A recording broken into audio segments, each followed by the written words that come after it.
ক্লাসের সব থেকে সুন্দরী মেয়েটা যখন আমার প্রেমিকা। এমনই এক টাইটেলের একটা সিরিজ আমি ধরেছিলাম যার নাম ছিল the angels next door spoils me rotten.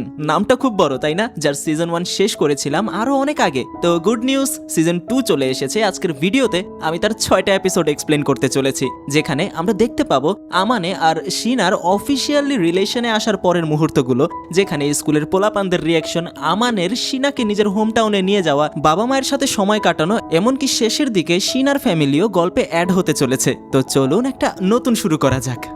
গত সিজনের শেষ দিকে আমরা দেখেছিলাম শিনা এবং আমানের এই একসাথে একই ঘরে থাকা নিয়ে পুরো স্কুলে খবর ছড়িয়ে গিয়েছে। সেখানে দুজনেই প্রত্যেকের প্রশ্নের মুখে হিমশিম খাচ্ছিল, কিন্তু বুঝতে পারছিল না যে তারা আসলে একে অপরের প্রতি কি অনুভব করছে। আর ফাইনালি এই ঘটনার পর আমানে তাকে খুব সুন্দরভাবে প্রপোজ করেছিল, আর শিনা যেন এর অপেক্ষাই করছিল। দুজনের প্রেমের এক নতুন সূচনা হলো, আর সেখানেই শেষ হয়েছিল সিজন 1। তো সিজন 2 এর শুরুটা হয় একটা সুন্দর সকাল দেখিয়ে। খুব সকাল সকালই শিনা আমানের সাথে দেখা করতে চলে আসে, আর অফিসিয়ালি যেহেতু তারা এখন বয়ফ্রেন্ড গার্লফ্রেন্ড, একসময় শিনা তার কাঁধে মাথা রাখতে ধরে, আর আমানে যখন তাকে আটকায় তখন শিনা আবার বিষয়টাতে মন খারাপ করে বসে। তাই আমানে তাকে বোঝায় যে অবশ্য তারা এখন অফিসিয়ালি কাপল, কিন্তু তবুও কেমন যেন শিনা যখন তার কাছাকাছি আসে তখন সে নার্ভাস হয়ে পড়ে। আর তার এই কথা শুনে এবার শিনাও খুবই লজ্জায় পড়ে যায়। আর আমানে তাকে আরও বলে, আসলে আমি বুঝতে পারছি না যে গার্লফ্রেন্ডের সাথে কিভাবে ব্যবহার করতে হবে, তাই কিছু মনে করো না। এই কথা শুনে শিনা বলে, আমার মনে হয় আমাদের সব জায়গায় হাত ধরে থাকা উচিত। আমি দেখেছি কাপলরা এমনই করে। তাছাড়া আমাদের সবসময় একসাথে থাকা দরকার, একসাথে খাওয়া দাওয়া, ঘোরাফেরা, আর সব কিছুতে একে অপরকে বোঝা দরকার। কিন্তু আমানে জানায় তারা তো এতদিন এই সব কাজ করেই এসেছে, অর্থাৎ অফিসিয়ালভাবে একে অপরকে প্রপোজ করার আগ মুহূর্ত পর্যন্ত তারা তো বয়ফ্রেন্ড গার্লফ্রেন্ডের মতোই ঘুরে বেরিয়েছে। আর এই কথা শুনে শিনা কিছু না বলেই তাকে জড়িয়ে ধরে। এভাবেই এক মিষ্টি সকাল দেখিয়ে আমাদের গল্পের শুরুটা হলো। কিন্তু একটু পরেই শিনা পাগলের মতো চিৎকার করতে শুরু করে, যেন সে কোনো ভূত দেখে ফেলেছে। মূলত আমানে তার স্কুলের জন্য রেডি হচ্ছিল, সেজন্য সে তার টি শার্ট খুলে ফেলেছে। আর এই দেখে শিনা তাকে জলদি শার্টটা পরতে বলে। আমানেকে সে নিষেধ করে যেন তার সামনে এভাবে খালি গায়ে না আসে। কিন্তু আমানে বেচারা তো এই ভেবে কুল পাচ্ছে না যে এটা তার গার্লফ্রেন্ড নাকি অপরিচিত একটা মেয়ে। আর তাছাড়া এখন শিনা যখনই সুযোগ পায় আমানের কাছাকাছি থাকারই চেষ্টা করে। তবে সে টেনশন করছে যে আমানেকে নাকি খুবই হ্যান্ডসাম লাগছে আজ, তো স্কুলের মেয়েরা যদি তার কাছে আসে তাহলে তো সে সহ্য করতে পারবে না। মানে সব মেয়েদের একই প্রবলেম, সেটা শিনা হোক বা আপনার গার্লফ্রেন্ড বা বউ হোক, তাতে কিছু আসে যায় না। সেদিন দুজনে একসাথে স্কুলের দিকে রওনা হয়, আর রাস্তায় তাদের দুজনকে হাত ধরে হাঁটতে দেখে ক্লাসের দুটো ছেলের চোখ একদম কপালে উঠে যায়। তাদের ক্লাসের সব থেকে সুন্দরী মেয়েটা আমানের হাত ধরে হাঁটছে, কেউ সেটা বিশ্বাস করতে চাইছে না। আর তখনই ইৎসিকের গার্লফ্রেন্ড রুহি তাদের সামনে এসে হাজির হয়। আর এই মেয়েটা যখনই তাদের সামনে আসে দুজনে টেনশনে পড়ে যায়, কারণ এক দণ্ড সে চুপচাপ থাকে না। আর তার ওপর দুজনকে এভাবে হাত ধরে হাঁটতে দেখে সে তো আরও খুঁচিয়ে খুঁচিয়ে কথা বলতে শুরু করে। আবার ক্লাসের অন্যান্য ছেলেরাও তার আর শিনার এই রিলেশনশিপের ব্যাপার নিয়ে আমানেকে অনেক জিজ্ঞাসাবাদ করে। এমনকি ক্লাসের মেয়েরাও আমানেকে ধীরে ধীরে নোটিস করতে শুরু করেছে যে ছেলেটা আগে কত শান্তশিষ্ট দেখাতো আর কারোর সাথে কথা বলতো না, কিন্তু বলতেই হয় এখন থেকে বেশ হ্যান্ডসাম লাগছে। আর মেয়েরা তার পাশে ঘেঁষছে দেখে শিনা সেখানে তাড়াতাড়ি চলে আসে, আর তাদের কথার টপিক অন্যদিকে ঘুরিয়ে সে নিজে আমানের সাথে গল্প করতে লেগে পড়ে। আর এদের দুজনের পিরিত দেখে ক্লাসের প্রত্যেকটা ছেলে মেয়ে একদম হা করে তাকিয়ে থাকে, কারণ আসলেও তাদের জুটিটা বেশ ভালো মানিয়েছে। আর সকল ছেলেগুলো তো আমানেকে দেখে হিংসায় জ্বলছে, কিন্তু সবাই ভালো মতো বুঝে গেছে শিনা একদম ভালোভাবেই আমানের ওপর ফিদা হয়ে পড়েছে। সেদিন লাঞ্চের সময় রুহি যখন জানতে পারে যে শিনা নিজ হাতে আমানের জন্য টিফিন বানিয়েছে, তখন সে ওখানে ভাগ বসাতে শুরু করে। আর আমানে যখন তার খাবারের প্রশংসা করে তখন তার বন্ধুরা তাকে খেপাতে শুরু করে যে কিরে, এখন কথায় কথায় তুই দেখি খালি শিনাকে নিয়েই কথা বলিস, ভাই ওর আগে আমরা তোর কাছে ছিলাম, আমাদেরকেও মনে রাখিস। আর এইসব কথায় উল্টো আমানে বিপদে পড়ে যায়। সেদিন বাড়ি যাওয়ার সময় আবারও দুজনে একসাথে হাত ধরে বাড়ির দিকেই হাঁটছিল। যাওয়ার আগে তারা তাদের সেই চেনা পরিচিত সুপার শপে ঢুকে কিছু কেনাকাটা করতে শুরু করে। আর এভাবেই তাদের আজকের দিনটা শেষ হলো। আর এরপর থেকে শিনার জীবনটা আগের থেকে যেন আরও ভালো হয়ে যায়, কারণ তার রিলেশনে জড়ানোর আগ পর্যন্ত শিনাকে সবাই অ্যাঞ্জেল বলে ডাকতো। সবাই ভাবতো সে মিস পারফেক্ট, তার সাথে বন্ধুর মতো কথাও বলতো না, কিন্তু এখন সবাই তার সাথে রিলেট করতে পারে, তাকে নিজেদের মতো একজনই ভাবে, যার কারণে বিষয়টা শিনার খুব ভালো লাগছে। সেদিন তার ক্লাসের একটা মেয়েকে ম্যাথ বিষয় নিয়ে আমানে হেল্প করছিল। ক্লাসের সবাই চলে গিয়েছিল, তো সেখানে মেয়েটা তার কাছ থেকে শিনার বিষয়ে অনেক কিছু জিজ্ঞাসা করে, আর কিছুক্ষণের মধ্যেই সেখানে শিনা চলে আসে। আর মেয়েটা যখন যাবার সময় তাকে একটা চকলেট দিয়ে গেল, এই বিষয়টা শিনার একদম সহ্য হলো না। অবশ্য সে অভিযোগ করছে না, কিন্তু তবুও ওই যে সব মেয়েদের একটাই প্রবলেম। তারপর দিন বাহিরে আবহাওয়া কিছুটা খারাপ, বছর ঘুরে আবারও বর্ষাকাল, তাই বৃষ্টি হচ্ছিল। কিন্তু আমানে শিনাকে বলে এই বৃষ্টির দিনটাই নাকি তার খুব পছন্দ, কারণ এমনই এক বৃষ্টির দিনে তার সাথে আমানের প্রথম দেখাটা হয়েছিল। তাছাড়াও সেদিন শিনা তাকে স্কুলের একটা ঘটনা নিয়ে জিজ্ঞাসা করে, কারণ আজকে কয়েকটা ছেলের সাথে তাকে বেশ অনেকক্ষণ কথা বলতে হয়েছিল, কিন্তু আমানে তাকে বিষয়গুলো বলতে চাইছে না। আসলে ক্লাসের বাকিরা তার আর শিনার বিষয় নিয়ে তাকে কিছু অ্যাডভাইস দিচ্ছিল যে কিভাবে আমানে আসলে শিনার ক্লোজ হতে পারবে, কিন্তু আমানের মন মানসিকতা আসলে ওইরকম নয়, তাই সে তাদেরকে ইগনোর করেছিল। আর এই সব কথা তো সে শিনাকে বলতে পারবে না, তাই না? তাই উল্টো আমানে তাকে জিজ্ঞাসা করে বসে, তুমি ইদানিং দেখছি রুহির থেকে অনেক অ্যাডভাইস নিচ্ছ, তার সমস্যা নয়, কিন্তু আমাদের মধ্যকার সকল কথা তার সাথে শেয়ার করবে না। ও কিন্তু পেট পাতলা মানুষ, পুরো ক্লাসে ছড়িয়ে দেবে। যার কারণে এই যাত্রায় আমানে কথাটা ঘুরিয়ে নিল। তারপর দিনের ক্লাস শেষে শিনা আমানেকে জানায় আজকে নাকি তারা একসাথে বাসায় ফিরবে না, তার এক বান্ধবীর সাথে নাকি কাজ আছে। তো এই কথা শুনে আমানে কিছুটা অন্যরকম লাগলেও সে তাকে তেমন কিছু জিজ্ঞাসা করে না, কিন্তু তখনই উল্টো শিনা তাকে শান্ত গলায় থ্রেট দিয়ে বসে যে এখন আমি যাচ্ছি না দেখে অন্য কোনো মেয়ের যদি তোমার সাথে যাওয়ার অফার করে তাহলে কিন্তু ভুলেও রাজি হবে না। আর এই শুনে আমানে যখন তার অভ্যাস মতো শিনার মাথায় হাত রেখে তাকে বোঝাতে যাবে, তখনই সে তার পেছনে বাকি ছেলেদেরকে দেখতে পায়। মানে এখন দুজনে একে অপরের সাথে একটু রোমান্টিক হতে গেলেও আশেপাশের দিকে একটু তাকাতে হয় তাদেরকে। তবে শিনা আজকে তার লেট হওয়ার কারণটা জানিয়ে দেয়। আসলে সে নাকি রুহির সাথে একটু শপিংয়ে যাবে, সে নাকি এই ছুটিতে সুইমিং শিখতে চায়, তাই তাকে সুইমিং ড্রেস কিনতে হবে। কিন্তু এই শুনে আমানে চিন্তায় পড়ে যায়, কারণ অন্য কেউ তাকে সুইমিং স্যুটের ছোট্ট ড্রেসে দেখবে, এটা তার মোটেও পছন্দ না। তাই সে রুহিকে সাথে সাথে মেসেজ করে যেন তাকে মোটামুটি একটা লং স্যুট কিনে দেওয়া হয়। আবার বাসায় ফিরে আমানে যখন গোসল শেষে বের হয়, দেখে শিনা এখনো তার জন্য সেখানেই বসে আছে। আর তাকে আবারও খালি গায়ে দেখে শিনা কিছুটা নার্ভাস হয়ে পড়ে, কিন্তু আমানে এবার উল্টো তার এই নার্ভাসনেস বাড়িয়ে দিচ্ছিল। সোজা তাকে গিয়ে জড়িয়ে ধরে আর বলে আমার সাথে যদি সুইমিংয়ে যাও তাহলে তো আমাকে এভাবেই দেখতে হবে। যাই হোক, তারপর দুজনে কথায় কথায় একে অপরের বেশ ক্লোজ হতে শুরু করে। একসময় তো শিনা আমানের কাছে একটা কিস চেয়ে বসে, কিন্তু আমানে সেই কিস তার গালে দিয়ে বলে তুমি এভাবে বললে কিন্তু আমি আর নিজেকে কন্ট্রোল করতে পারবো না, আপাতত এতটুকুই থাক। তবে খাবারের সময় আমানে তাকে জিজ্ঞাসা করে তোমাকে আমি আমার বাসায় নিয়ে যেতে চাই, আমার বাবা মার সাথে আমি বিষয়টা শেয়ার করতে চাই যে আমি তোমার সাথে রিলেশনে আছি। কিন্তু এই শুনে শিনা কিছুটা ঘাবড়ে যায় যে আসলে এই বিষয়টা সে কিভাবে ফেস করবে। তারপর সেই ছুটির মুহূর্ত চলে আসে। শিনা আমানের সাথে তার শহরের বড় একটা সুইমিং পুলে সুইমিং শিখতে গিয়েছে। তবে ট্রায়াল রুম থেকে আসার পর শিনাকে সেই ছোট্ট সুইমিং শুটে দেখে আমানে তার দিকে তাকাতেও যেন নার্ভাস ফিল করছিল।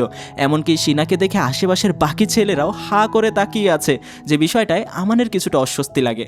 তাই সে নিজের শার্টটা খুলে তাকে পরিয়ে দেয়। তারপর পুলের পানিতে শিনা খুবই ভয় পাচ্ছিল, কারণ সে তো সাঁতার জানে না। তাই আমানে তার জন্য একটা টিউবের ব্যবস্থা করে দেয়।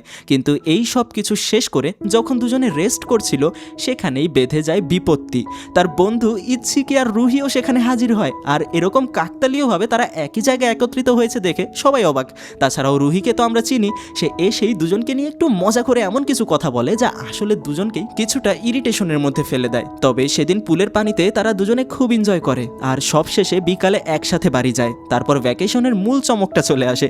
আজকে আমানে শিনাকে নিয়ে তার হোম টাউন যাচ্ছে। আর যাত্রা শেষে স্টেশনে শিনা দেখতে পায় আমানের মা তাদের জন্য অপেক্ষা করছিল। তবে সামনে মাকে দেখে আমানে তখনই শিনার হাতটা ছেড়ে দেয়, কারণ তার মা তো জানে না দুজন ডেট করছে, তাই আগে জানা হোক তারপর সবকিছু। আমানের মা তাদের দুজনকে দেখে খুবই খুশি হয়। তারপর বাসায় গিয়ে শিনা দেখে রান্না করার কাজটা আমানের বাবা নিজ হাতে করছে, যে বিষয়টা তার জন্য খুবই অবাক করার মতন, কারণ ফ্যামিলির ভালোবাসাটা কখনো সে পায়নি। আর এই সকল বিষয়ে যেন সে বিশ্বাসও করতে পারছে না। তবে ঘরে ঢোকার পর দেখা যায় আমানের মা আসলে বাকিদের থেকেও এক কাঠি উপরে। সে তাদের দুজনকে আলাদা ঘর দিয়েছে ঠিকই, কিন্তু তাদের দুই ঘরের ব্যালকনি কানেক্টেড। দুজনে যখন তখন একে অপরের ঘরে আসা যাওয়া করতে পারবে। তারপর দুপুরের খাবারের সময় তো আমানের পরিবারের সাথে শিনা খুবই সুন্দর সময় কাটায়। সেখানে আমানের বাবা শিনাকে শপিংয়ে নিয়ে যাওয়ার কথা বলে, কিন্তু সে আমানেকে সাথে নেবে না, তাকে ঘরে তার মায়ের সাহায্য করতে রেখে যায়। তো সেখানে আমানের মা তাকে একা পেয়ে একদম সরাসরি জিজ্ঞাসা করে বসে যে তোদের গল্প কতদূর গড়িয়েছে, প্রপোজ করেছিস ওকে?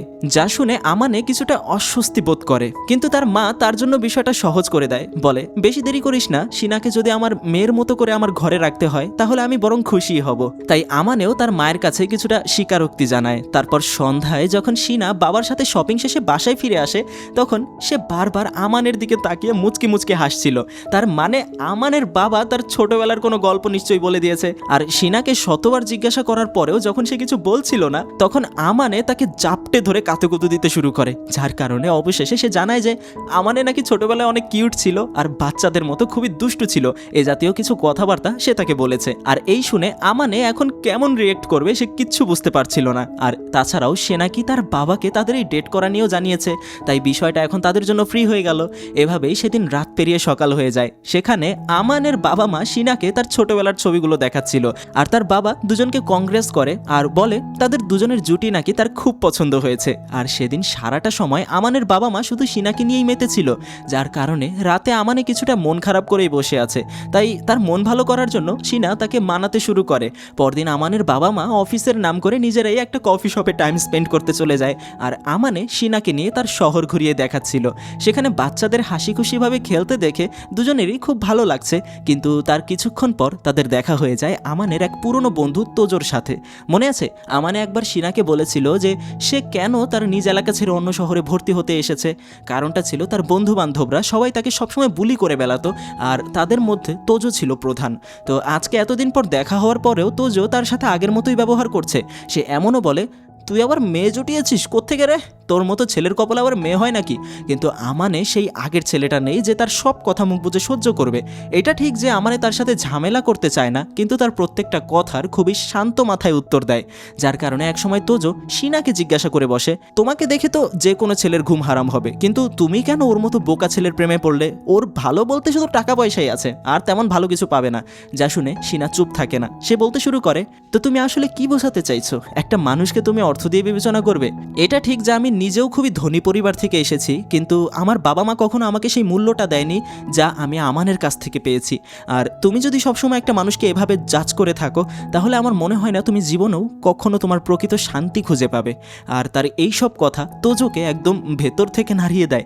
কিন্তু আমানে সেখানে আর দেরি করে না, উল্টো তাকে ধন্যবাদ দেয়, কারণ হয়তো সেই বিহেভের জন্যই আজ শিনা তার পাশে। এই বলে সে ওখান থেকে চলে যায়। সেদিন রাতেও এই নিয়ে আমানের মাথা থেকে যেন চিন্তা সরছেই না। তাই তখনই শিনা তার রুম থেকে ব্যালকনিতে চলে আসে।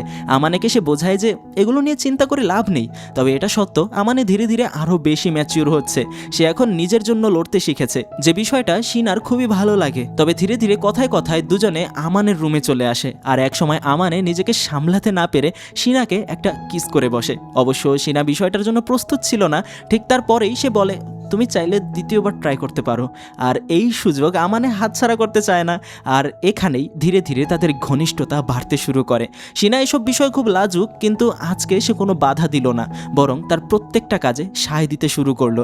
আর হ্যাঁ, সেদিন রাতটা তারা একসাথেই কাটায়। সকালে ঘুম থেকে উঠে আমানে কিছুটা নিজের প্রতি ইতস্তত হচ্ছিল, ঠিক তখনই তার বাবা এসে দরজায় টোকা দেয়। এখন তো মহাবিপদ, কারণ এটা আমানের ঘর। দরজা খুলতেই তার বাবা দুজনকে এভাবে দেখে চুপচাপ আবার ফেরত চলে যায়। হায় রে, আমি তো ভাবতেছি সিরিজটা জাপানি কালচারকে রিপ্রেজেন্ট করছে বলে এমনটা দেখাচ্ছে। ভুলেও যদি আমাদের বাংলাদেশে এমনটা হতো, ভাই পরের রাতে তুমি নিজেকে কবরের নিচে খুঁজে পেতে। সেদিনের ব্রেকফাস্টটাও তারা প্রত্যেকে মিলে হাসি খুশিভাবে শেষ করে। সেখানে আমানের মায়েদের দুজনকে মাঝে মাঝে এমন এমন কথা জিজ্ঞাসা করতে শুরু করে, যার কারণে দুজনে কিছুটা লজ্জায় পড়ে যায়। তবে তারপরেও তাদের বাবা মা তাদেরকে এতটা বোঝে, এজন্য দুজনে খুবই খুশি। আর এখন সুযোগ পেলেই দুজনে একে অপরের সাথে খুবই ঘনিষ্ঠ মুহূর্ত পার করে। তাই আজকে যখন অফিস শেষে আমানের বাবা মা বাসায় ফিরে আসে, তখন আমানের মা দেখতে পায় শিনার মুখটা একদম লজ্জায় লাল হয়ে আছে। এখন আমানের মাকে তো আমরা চিনি, সে কোনো বাছবিচার না করে সরাসরি জিজ্ঞাসা করে বসে, হ্যাঁ আমাদের অনুপস্থিতিতে তোমরা কি করেছো? আর এই কথা শুনে আমানে আরও একবার ঝামেলায় পড়ে যায়। কিন্তু একসময় তার মা ছাড়ছে না দেখে সে বলেই ফেলে, আরে তেমন কিছু না, আমি জাস্ট ওকে জড়িয়ে ধরেছিলাম, এই জন্য লাল হয়ে আছে। আর এভাবেই এদের ফ্যামিলির এমন দুষ্টু মিষ্টি সময় পার হতে থাকে। পরদিন আমানে কিছু শপিং করতে বাইরে গিয়েছিল, তবে বাসায় ফিরতে ফিরতে তাকে বৃষ্টিতে পেয়ে যায়। তাই শিনা নিজ হাতে তার চুলগুলো শুকিয়ে দিচ্ছিল আর তার চুলের বেশ প্রশংসাও করছিল। একসময় সে জিজ্ঞাসা করে, তোমার কেমন চুল পছন্দ, লম্বা নাকি শর্ট? সেখানে আমানে জানায়, তোমাকে আমার দুই রূপেই ভালো লাগবে, এখন তুমি লম্বা রাখবে না শর্ট রাখবে সেটা তোমার ইচ্ছা। সেদিন তারা সপরিবারে শপিং করতে বের হয়। আমানের মা শিনাকে তার পছন্দের কিছু ড্রেস কিনে দেয় আর আগামীকাল এই ড্রেসটা পরে তারা ডেটিংয়ে যাবে। কিন্তু পরদিন চলে আসলে দেখা যায় সেদিন খুব জোরে বৃষ্টি হচ্ছে, তাই শিনার মনটা খুব খারাপ। এখন বাবা মা অফিসে চলে গেছে, বাড়িতে সকল কাজ গুছিয়ে তারা সেখানেই ঘরের ভেতর তাদের ডেটিংয়ের ব্যবস্থা করে। সেখানে শিনা আজ সেই ড্রেসটা পরে তার সামনে আসে, আর আজকে এই ড্রেসে আমানে তার থেকে যেন চোখ ফেরাতেও পারছে না। সে একের পর এক তার প্রশংসা করেই যাচ্ছে, আর তা শুনে শিনা খুবই লজ্জায় পড়ে যায়।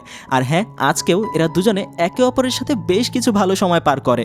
অবশ্য মাঝে মাঝে এই ঘটনাগুলোতে দুজনে একে অপরের নিয়ন্ত্রণ হারিয়ে ফেলার পরিস্থিতির দিকে এগোতে থাকে, কিন্তু তবুও বিষয়টাতে তারা সাবধান হয়, কারণ এখনই নিয়ন্ত্রণ হারানোর সময় আসেনি। তবে শিনা সবসময় এই ভেবে দুঃখিত হয় যে আবারও তাদেরকে ফেরত যেতে হবে, আর তার বাবা মায়ের সাথে সে যেই সুন্দর মুহূর্তগুলো পার করছে এই সমস্ত সময় সে খুব মিস করবে। যাই হোক, তারও কিছুদিন পর দুজনে একদিন তাদের এলাকায় হাঁটতে বের হয়। সেখানে একটা পোস্টারে শিনা দেখে সামনের সপ্তাহে এই শহরে নাকি একটা বিশাল আতশবাজির অনুষ্ঠান হবে। তো এই বিষয়টা তার মনে কৌতূহল জাগায়, কিন্তু তার আগেই তো তাদেরকে চলে যেতে হবে, তাদের স্কুল খুলে ফেলবে। ঠিক তখনই কোত্থেকে যেন ছোট্ট একটা বাচ্চা মেয়ে এসে আমানের সাথে জোরে একটা ধাক্কা খায় আর বলে ওঠে, আরে আমানে ভাইয়া কবে আসলে? বাচ্চা মেয়েটার নাম কোনোকো। আর যখন সে শিনাকে তার পাশে দেখে সে তো জিজ্ঞাসা করে বসে, এই মেয়েটাকে তুমি চিনো? আমানে বলে, হ্যাঁ, ও আমার বান্ধবী। আর এতটুকু কথাই তার জন্য যথেষ্ট ছিল। সে বলে ওঠে, তার মানে ও কি তোমার গার্লফ্রেন্ড? তখন গিয়ে আমানে তার কাছে স্বীকার করে। ঠিক তখনই কোনোকোর বড় ভাই সেখানে চলে আসে। আমানেকে দেখে সে অবাক হয়, কারণ তার লুক আগে থেকে অনেকটা পরিবর্তন হয়ে গিয়েছে।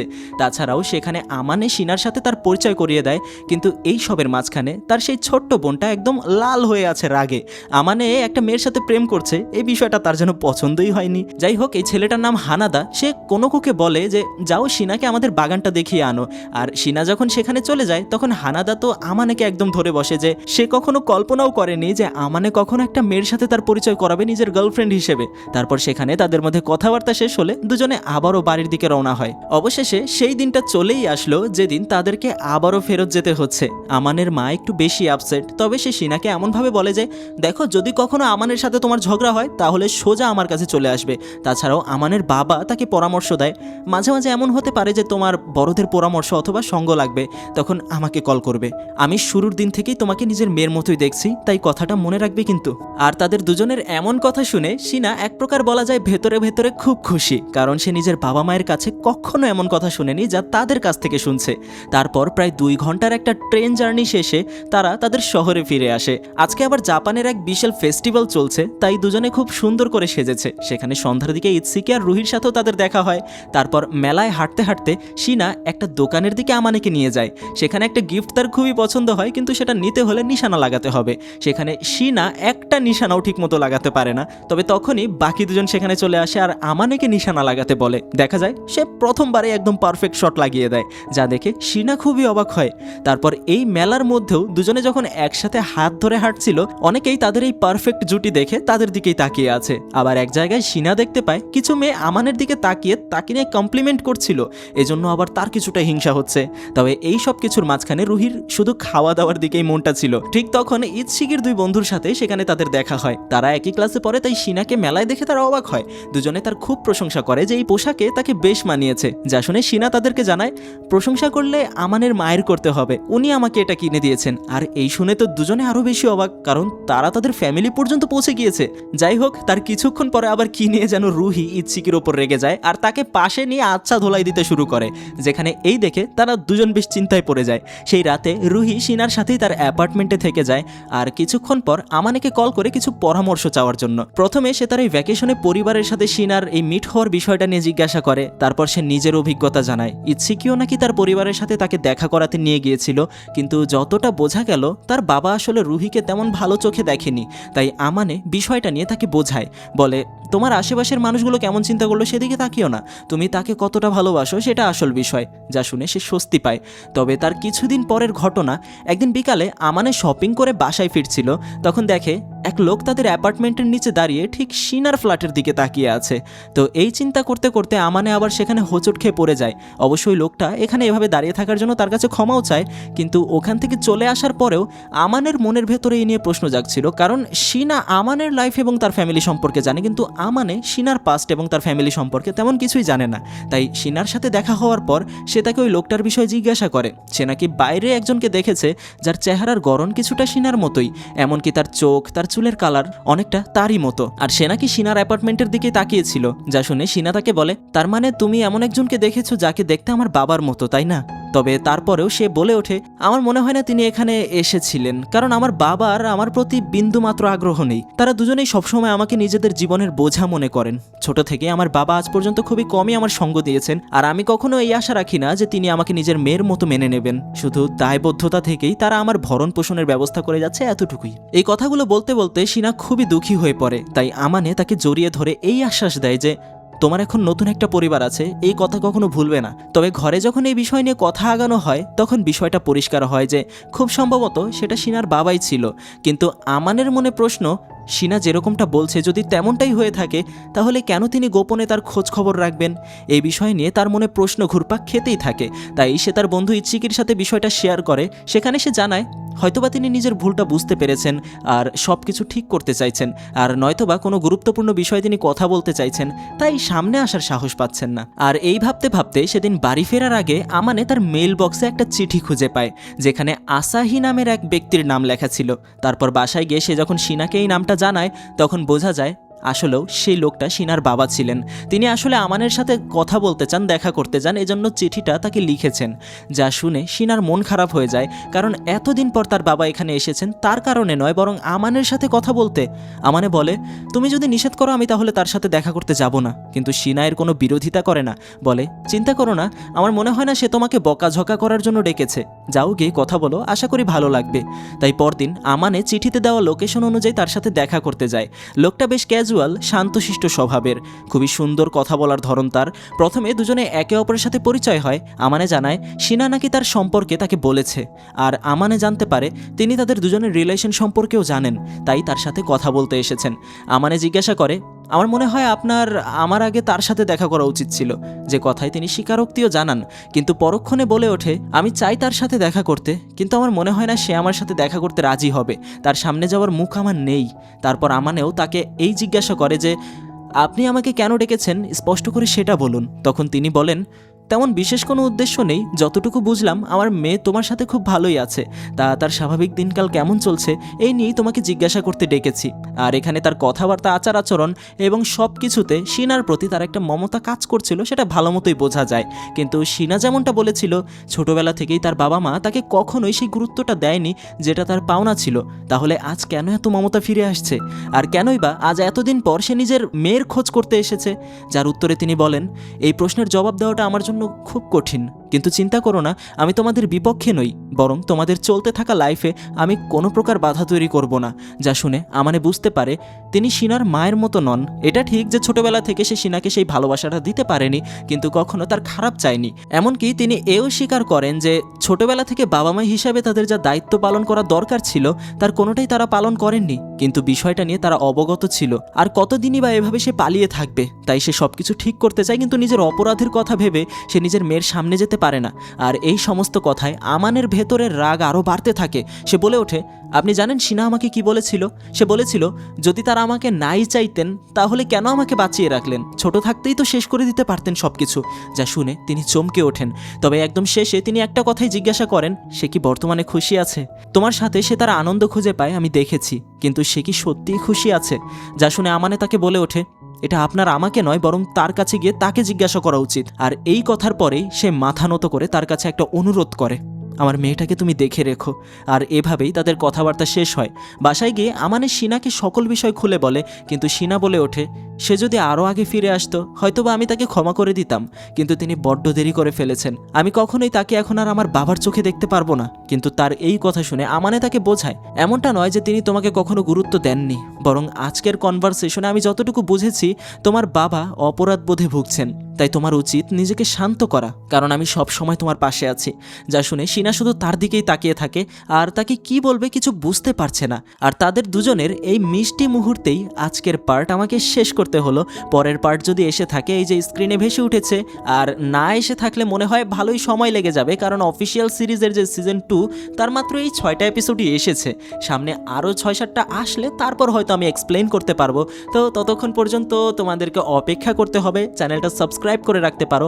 আর গল্পটা তুমি এই পর্যন্ত দেখেছো, সেজন্য তোমাকে অনেক ধন্যবাদ।